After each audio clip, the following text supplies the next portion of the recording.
শরীফুল ইসলাম, আমি রিফাত এমিল বলছিলাম T Sports থেকে। আপনাকে একটা প্রশ্ন করতে চাই। আজকে দেখলাম যে মিচেল স্টার্কের সঙ্গে ম্যাচ শেষে বেশ অনেকক্ষণ আলাপ আড্ডা, কি নিয়ে যদি একটু বলা যায়।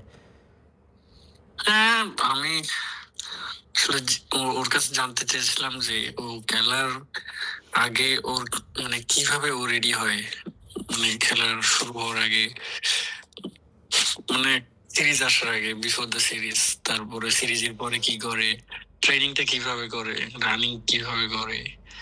তো এইসবই আর কি। কত ওভার বল করে ইন উইক যখন খেলা থাকে না থাকে, এগুলো আর কি। মানে ওর কাছে যেহেতু লেফট আর্ম, আমি লেফট আর্ম, বাট ও খুব ভালো অ্যান্সার করছে এবং কি প্রতিটাই সবকিছু বলছে সিমিলার, আমরা যেরকম করি সিমিলারই, হয়তো একটু এদিকে, বাট সিমিলার। আমাদের হাইফ টু যে রানিংটা করায় ও সেম রানিংটাই করে। তো এটা খুব ভালো। দেখছিলাম আপনি অস্ট্রেলিয়ার সঙ্গে 7 উইকেট পেলেন। স্টার্কও খুব ভালো বোলিং করলো একই ম্যাচে। আপনি আপনার কালেকশনে বেল বা বল অন্যান্য বোলারের মতো রাখলেন। তো এই ব্যাপারটা কতটা উচ্ছ্বাসিত? আপনার ছোটবেলায় তাকে, মানে যাকে দেখে বোলিং করতে আসা শেখা, তার সঙ্গে একই মঞ্চ শেয়ার করা, এই ব্যাপারটা কতটা উচ্ছ্বাসিত যে প্রায় কত অস্ট্রেলিয়ার মাটিতে আমার যতদূর মনে পড়ে যে 140 বছর আগে কোনো পেসার, মানে কোনো বাহাতি পেসার 7 উইকেট পেল। তারপর এই নামটা এখন 2026 থেকে শরীফুল, কতটা উচ্ছ্বাসিত আপনি আসলে?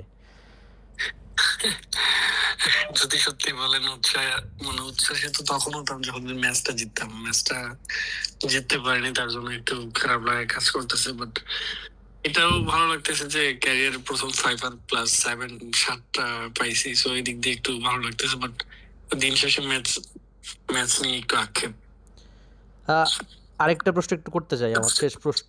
এই অস্ট্রেলিয়াতে ভালো খেলা মানে আমরা দেখি যে আগে পরে বিগ ব্যাশ খেলারও একটা সম্ভাবনা, বা অনেক সময় ওদের ক্রিকেটাররাই আপনাদের ডেকে নেয়, যেটা রিশাদের ক্ষেত্রে হয়েছিল, আপনার প্রতিবেশী। তো শরীফুলকে একটু আশাবাদী হলো কিনা যে বিগ ব্যাশে তাকে দেখা যেতে পারে কিনা সামনে, বা কেউ কিছু বলেছে কিনা? আমি এটা আসলে সত্য কিছুই জানি না, দেখা যাক যদি কপালে বা রিজিকে থাকে অবশ্যই হবে, না হলে তো কিছু করার নেই।